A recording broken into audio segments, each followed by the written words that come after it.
Now that we have our armature put together and the newspaper built up on the body, using tape and hot glue to get all of that to stick, the last layer is going to be the paper pulp. And the last layer is also going to be used for fine detailing, like on the face, on the hands. But this is basically going to smooth out the surface, make it really strong, and make it just look like one piece, that it's not all in separate sections. So I'm leaving this side uncovered and unfinished so that I can show the process to you all as I'm kind of walking around the room helping you individually. So I've made some paper pulp up already, and this is what it looks like. It should actually, it's going to be stickier, but it should be the consistency of like clay. But I want to show you how to mix it up. So I have my cup of water. There's very little water of it in it. So if you could see it, it's filled to about right here. The paper pulp is going to be in a big box. I'm just going to point to it. This is going to be near my desk, and that's because I don't want it to get ruined. As soon as this gets wet, it has to be used within 30 minutes. So basically, you're going to use a lot more paper pulp than you are water. So you're just going to mix that in there, and always start with the water. So as I start to squeeze it, it's getting, clumped up in there. But I can tell that this is still too wet. The reason being is I can squeeze water out of it with my hand if I squeeze it. And also, it just feels really wet and not very sticky. So adding a little bit more to it. If you accidentally add too much and it feels really dry, you can add water to it. But slowly add the paper mache clay so that you can kind of get that consistency correct. And you just keep mixing it up until it is all the same consistency, so no dry parts and no really wet parts. And you want it to stick together, okay?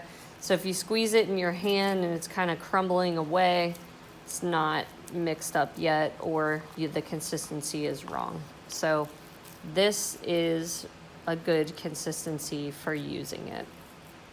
So paper mache clay already has the glue in it. It's a paper pulp with added like powdered glue basically.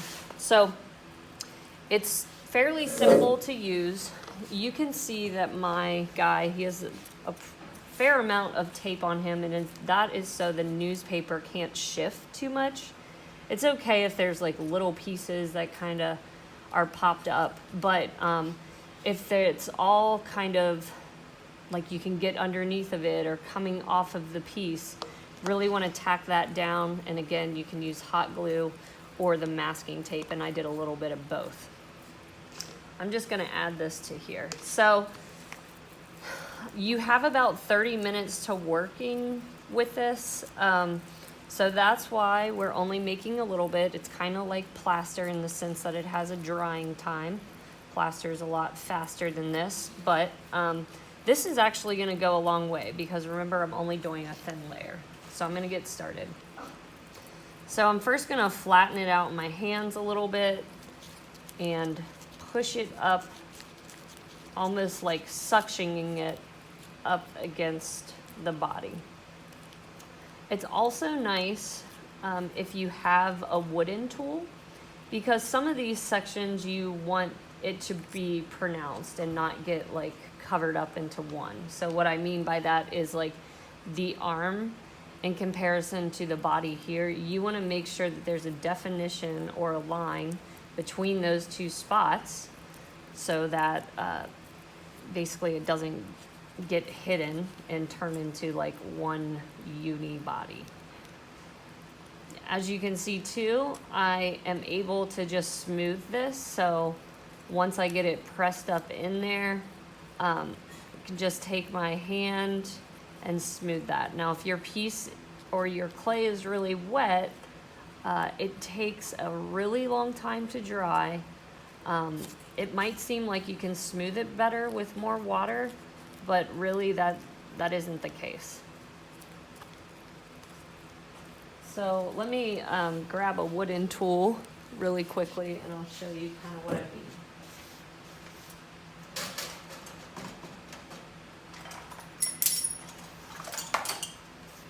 Okay, so a wooden tool just like this is kind of a small one and very sharp. It just needs to be something that you can kind of press in to. So I want that shoulder to be defined. So I'm just gonna push that paper pulp into there and smooth it out. So you can see I still have, you know, a fair amount to work with, and I've covered a fair amount of the body. Flattening out with my hands. And then once you get it on there, when you smooth it, it flattens it out even more.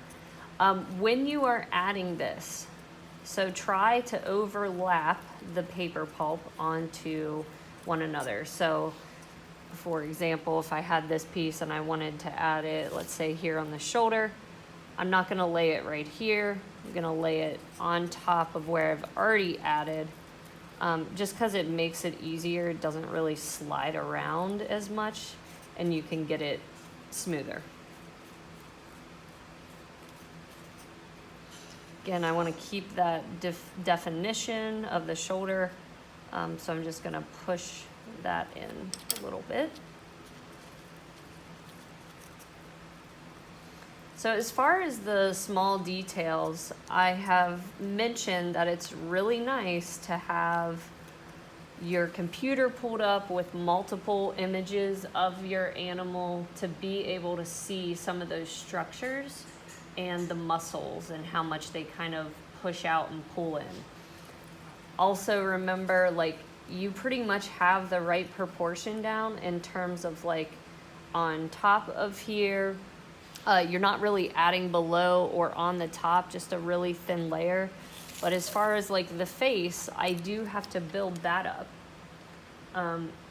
And that detail is gonna be a little bit more challenging. So depending on your animal, it might be more or less challenging, but it kind of, you have to do it in layers or sections. So the first thing I'm gonna get on here is just a little coating of the paper pulp, and I'll slowly kind of build it up to the desired shape or thickness too.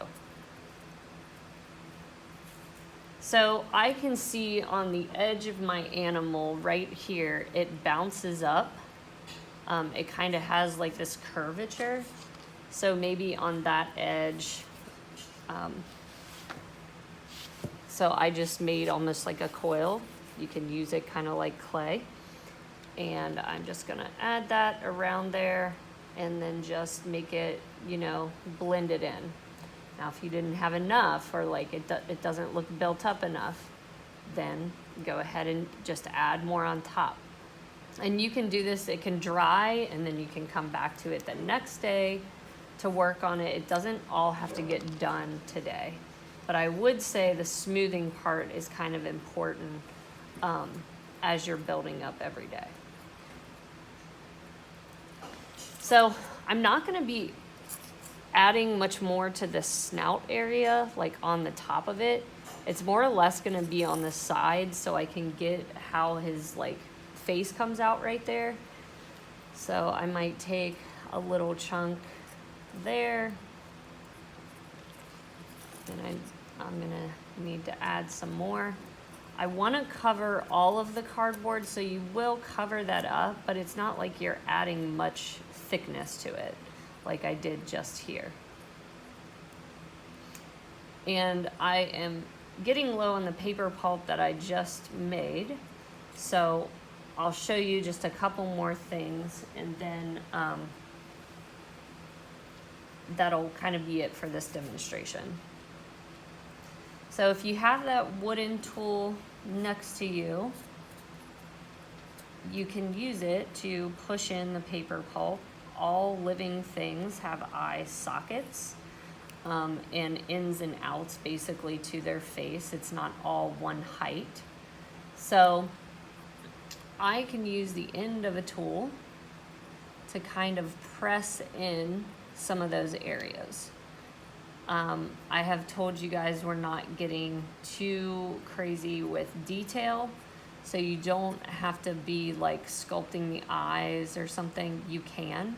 It can also be made after you've made your structure with another material or just painting it. Okay, so this part is a little bit more challenging because it's really important that you're looking at all your pictures, looking at different angles to be able to see some of those shapes a little bit more clearly. So I'm going to use this to kind of define the snout or the mouth area of the ape, and just really looking at it. And I am definitely not done, but I hope that gives you basic idea of sculpting and finishing the surface. And depending on your animal, everybody's is going to be different. So, you know, help each other out as much as you can. And then obviously always talk to me if you have questions or need some feedback or want some input on that. All right, good luck with this process.